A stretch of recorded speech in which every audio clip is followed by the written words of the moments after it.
بالله من شرور أنفسنا وسيئات أعمالنا من يهده الله فلا مضل له ومن يضلل فلا هادي له أشهد أن لا إله إلا الله وحده لا شريك له وأشهد أن محمدا عبده ورسوله أعوذ بالله السميع العليم من الشيطان الرجيم من همزه ونفثه ونفخه بسم الله الرحمن الرحيم ما كان محمد أبا أحد من رجالكم ولكن رسول الله وخاتم النبيين فرما گئے یہ ہادی لا نبی بعدی۔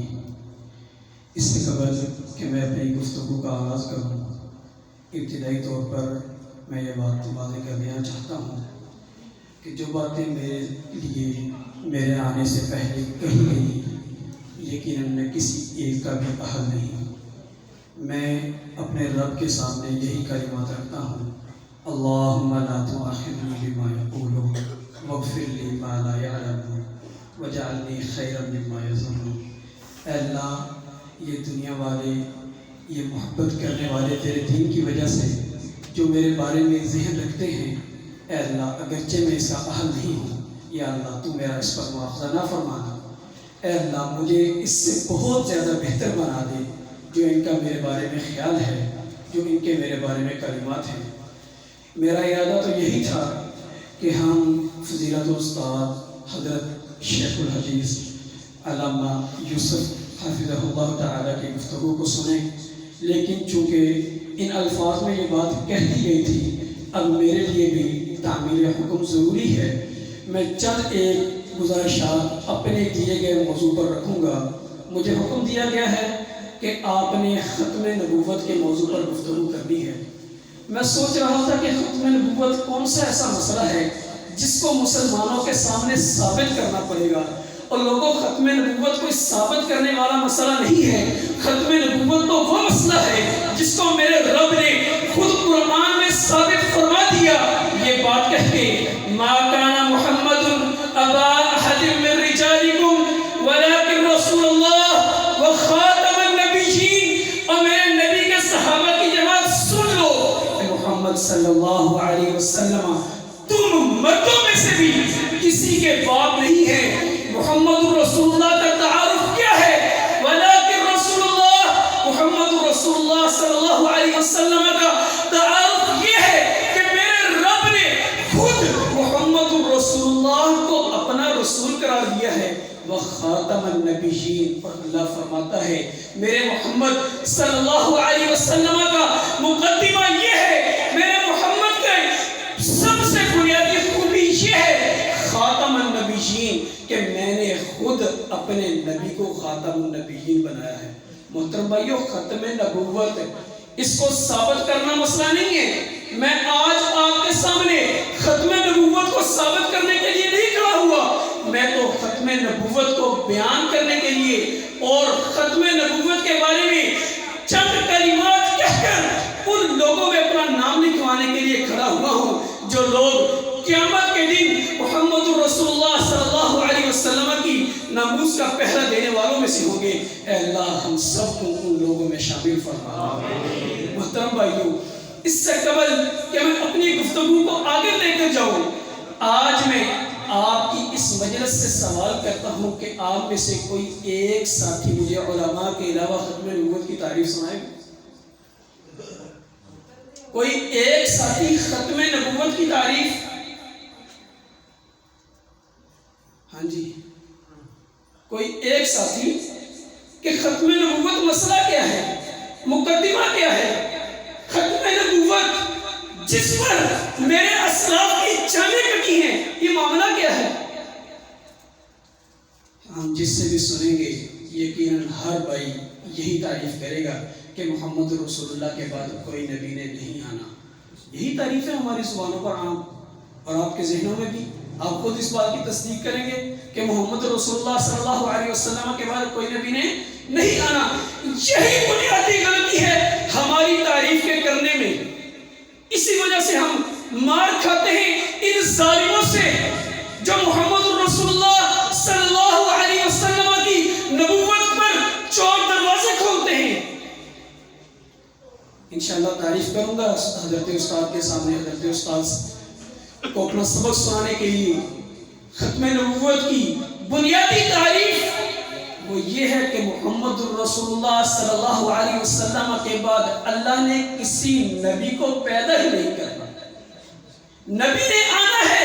حضرت عیسیٰ علیہ نبینا و علیہ السلام آئیں گے اور قیامت کے قریب دجال کو قتل کریں گے، لیکن اللہ کسی نبی کو پیدا نہیں کرے گا. اللہ حضرت عیسیٰ کو آسمان سے نیچے اتارے گا.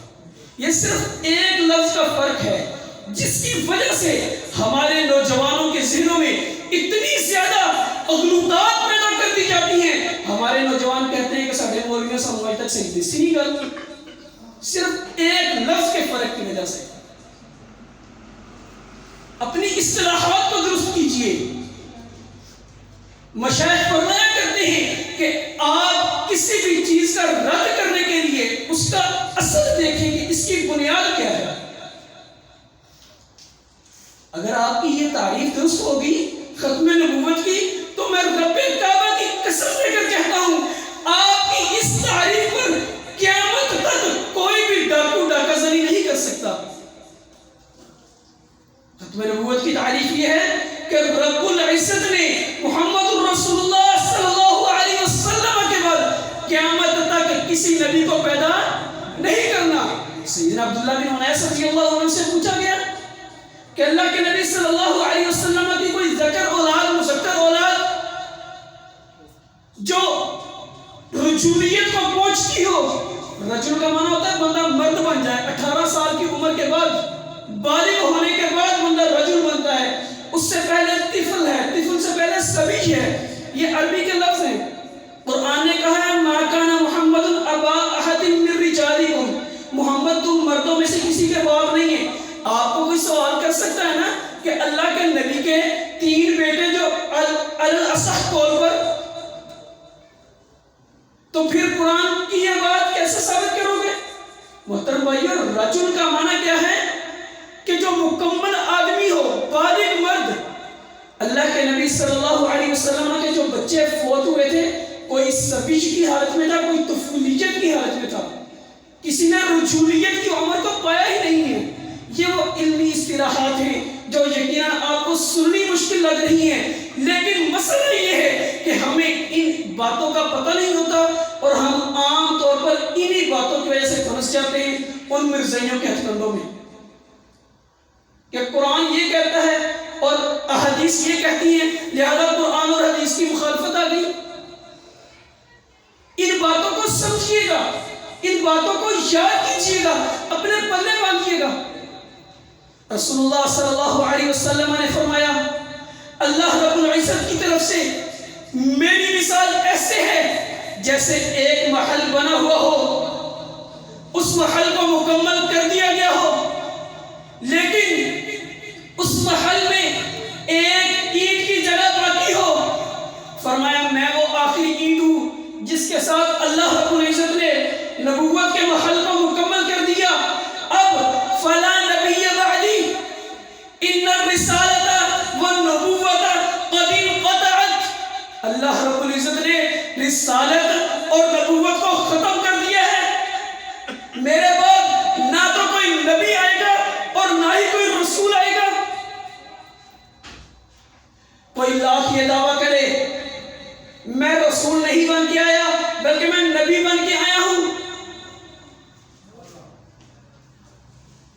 رسول نہیں بن کے آیا، میں نبی بن کے آیا ہوں، اور نبی بھی کوئی نیا نہیں بلکہ ذلی نبی بن کے آیا ہوں. اللہ کے نبی صلی اللہ علیہ وسلم نے دونوں چیزوں کی اکٹھی نفی فرمائی ہے. ان الرسالۃ والنبوۃ قد انقطعت. نہ میرے بعد رسالت کسی کی چلے گی نہ میرے بعد کسی کی نبوت چلے گی. رسالت کا مطلب یہ ہے کہ کوئی انسان ایسا ہے جس کو میرا رب نئی شریعت دے کر بھیجے، اور نبوت کا مطلب یہ ہے کہ اس کے پاس نئی شریعت نہ ہو، پہلی شریعت کے مطابق لوگوں کو عمل کروائے.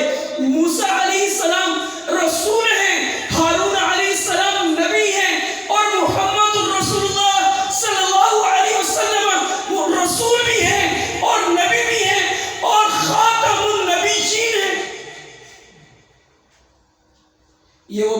فروق ہیں، یہ وہ بنیادی اصطلاحات ہیں جن کو سمجھنا، اس مسئلے کو سمجھنے کے لیے یہ سب سے بڑا اہم ترین مسئلہ ہے۔ ہم رسول اور نبی میں فرق نہیں کر پاتے، طفل صبی اور رجل میں فرق نہیں کر پاتے۔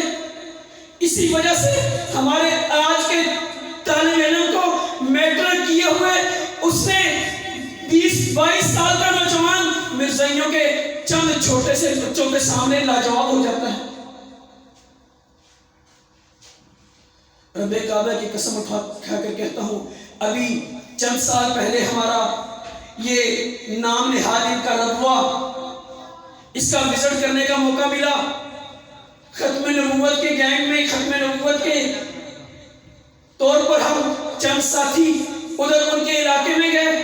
یقین کیجئے گا انہوں نے اپنے چھوٹے چھوٹے بچوں کو اس کام کی تربیت دی ہے کہ تم نے مسلمانوں کو کیسے اپنے جال میں پھنسانا ہے۔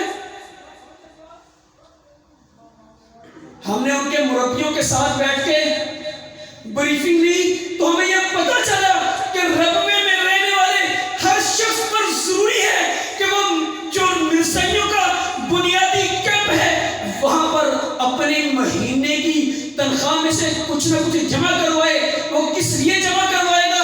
اس لیے جمع کروائے گا کہ وہاں پر جو پیسہ اکٹھا ہوگا، وہاں پر جو روپیہ اکٹھا ہوگا، اس روپے کے ساتھ ہم ایسے داعی، ہم ایسے مربی اکٹھے کریں گے، ایسے مربیوں کو تیار کریں گے جو مسلمانوں کی معاشروں میں جا کے، مسلمانوں کی قوموں میں جا کے ان کے دین اور ایمان کو برباد کریں گے۔ اور محترم بھائیو، کہاں سوئے پڑے ہیں ہم؟ امت مسلمہ پر کس طرح کے فتنے؟ نبی کائنات علیہ الصلوۃ والتسلیم نے فرمایا کہ میرے بعد 30 دجال کذاب آئیں گے، کلہم یزعم انہ نبی، ہر ایک کا مدعا یہی ہوگا کہ میں نبی ہوں۔ قادیان سے اٹھنے والا وہ یہ کہے گا کہ میں نبی ہوں۔ کراچی سے یوسف اٹھے گا، وہ یہ کہے گا کہ میں نبی ہوں۔ پشاور سے ایک شخص اٹھے گا، وہ یہ دعویٰ کرے گا کہ نبی کے بعد میں نبی بن کر آیا ہوں۔ فرمایا انا خاتم النبیین، لوگوں سن لو، محمد رسول اللہ صلی اللہ علیہ وسلم، محمد بن عبداللہ آخری نبی ہیں۔ ایک اشکال پیدا ہوتا ہے، اکثر بھائی کہتے ہیں کہ حدیث میں آتا ہے کہ 30 نبی ہیں، اور ہم نے، میں خود الحمدللہ اس وقت اپنے ذہن میں کئی ایک دجال کذاب ایسے رکھتا ہوں، تو اس سے تو پتہ چلتا ہے کہ 30 سے بہت زیادہ ہو گئے۔ محدثین نے 30 دجالون کذابون کی تفسیر یہ کی ہے، انہوں نے اس کی توضیح اور تشریح یہ کی ہے، 30 دجالون کذابون سے مراد یہ ہے کہ وہ نبی جن کے اتباع کم از کم 40 یا بعض نے کہا ہے 100 سال تک زندہ رہیں گے، اور یہ مرزا قادیانی علیہ اللعنہ، اس کے پیروکار آج تک امت مسلمہ کو تنگ کر رہے ہیں۔ یہ ان 30 دجالون کذابون میں آتا ہے جن کے بارے میں میرے نبی نے فرمایا تھا کلہم یزعم انہ نبی، ہر ایک کا یہ دعویٰ ہوگا کہ میں نبی ہوں۔ انا خاتم النبیین، رسول اللہ صلی اللہ علیہ وسلم نے متوجہ کر کے، ہلا کر، زور دے کے فرمایا میں تمام نبیوں میں سے آخری ہوں۔ فلا نبی بعدی، میرے بعد کسی کہانی کی پیروی نہیں کرنی، میرے بعد تم نے کسی کے پیچھے نہیں لگنا، کسی کی بات نہیں سننی۔ قربان جاؤں امام ابو حنیفہ علیہ الرحمہ کے اس فتوے پر،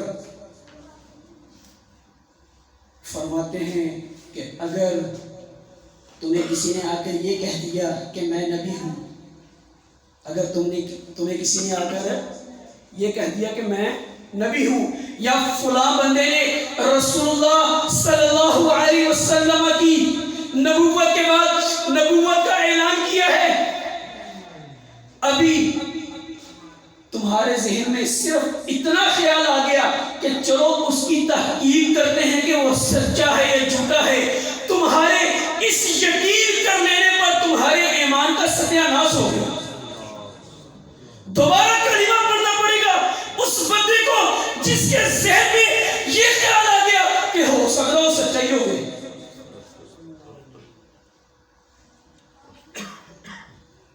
اللہ اکبر کبیرہ۔ میں غور کر رہا تھا رسول اللہ صلی اللہ علیہ وسلم کی زندگی میں 270 صحابہ سے زیادہ صحابہ شہید نہیں ہوئے۔ اللہ کے نبی صلی اللہ علیہ وسلم کی زندگی میں صحابہ کرام رضوان اللہ علیہم اجمعین نے بدر و احد لڑی ہے۔ اللہ کے نبی کی زندگی میں موتا جیسا شاندار معرکہ پیش آیا، لیکن 270 سے زیادہ لاشیں صحابہ کے نہیں کٹے۔ ایک موقع ایسا آیا، حضرت ابوبکر رضی اللہ عنہ نے مدینہ طیبہ میں اعلان کر دیا، اب بدری لوگ، وہ لوگ جو بدر میں حاضر ہوئے تھے، وہ لوگ میدان جنگ میں نہیں جایا کریں گے تاکہ یہ ہمارے پاس زیادہ دیر تک رہیں، ہم ان کے فیوز و برکات حاصل کریں۔ مسئلہ یوں بن گیا، مسیلمہ کذاب نے اللہ کے نبی صلی اللہ علیہ وسلم کی نبوت پر ڈاکہ مارا۔ حضرت ابوبکر نے کہا، او بدریہ تم بھی اٹھو، احد والو تم بھی اٹھو، بیت رضوان والو تمہیں بھی نکلنا ہوگا، مدینہ کے ہر خاص و عام کو نکلنا ہوگا۔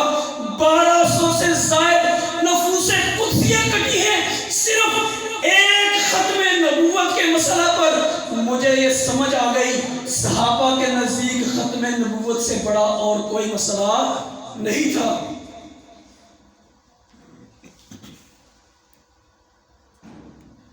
اللہ اکبر کبیرہ۔ بات کو آگے بڑھاؤں گا تو بات طول پکڑ جائے گی۔ انہی باتوں پر اپنی بات کا اکتفا کرتے ہوئے یہی بات کہوں گا کہ ختم نبوت پر ایک طالب علم اتنی گفتگو کر سکتا ہے کہ اگر کئی راتیں لگاتار اس کو یہ ہدف کیا جائے کہ تو نے ختم نبوت پر بات کرنی ہے، اس کی گفتگو نہیں ختم ہو سکتی۔ کئی ایک مدرسے اس کے لیے درکار ہے۔ بس دوبارہ آخر میں یہی کہوں گا کہ ختم نبوت کو ثابت کرنے کا مسئلہ نہیں ہے۔ میں نے جو چند کلمات کہے ہیں یہ ختم نبوت کو ثابت کرنے کے لیے نہیں کہے، حکم کی تعمیل کرتے ہوئے ختم نبوت کو میں نے بیان کیا ہے، اور بیان کرنے میں اے اللہ بہت ساری جو کوتاہیاں ہوئی ہیں اپنی رحمت سے ہمیں میری ان کوتاہیوں کو معاف فرما دے۔ اے اللہ اس میں جو خوبی ہے وہ تیری خاص رحمت کے ساتھ ہے، اور اساتذہ اور مربیین کی شفقت کی وجہ سے ہے۔ اے اللہ میرے ان ٹوٹے ہوئے لفظوں کو اپنی بارگاہ عالی میں قبول فرما دے۔ آخر میں یہی بات کہوں گا، فرما گئے یہ ہادی صلی اللہ علیہ وسلم، لا نبی بعدی، وآخر دعوانا الحمدللہ۔